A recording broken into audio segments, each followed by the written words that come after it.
మన ఆంధ్రప్రదేశ్కి సంబంధించిన మురళీ నాయక్ కూడా అగ్నివీర్గా గత 2 సంవత్సరాలు 22లో వెళ్ళిన వ్యక్తి.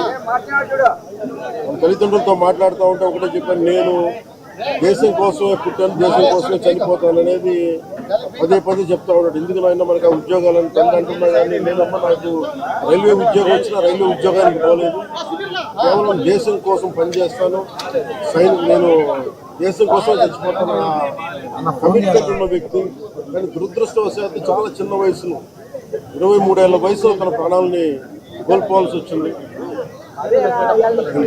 పదే మొన్న కూడా ఏం చెప్పారంటే, నిజంగా ఉగ్రవాదుల తోటాలు కానీ సరిహద్దుల యుద్ధాలు కనుక జరిగితే దాని పర్యావసనం, దాని ప్రాణాలు మొత్తం సమస్త భారతంలో కనిపిస్తూనే ఉంటాయి, దాన్ని ఎక్కువ అవుతూనే ఉంటాయి.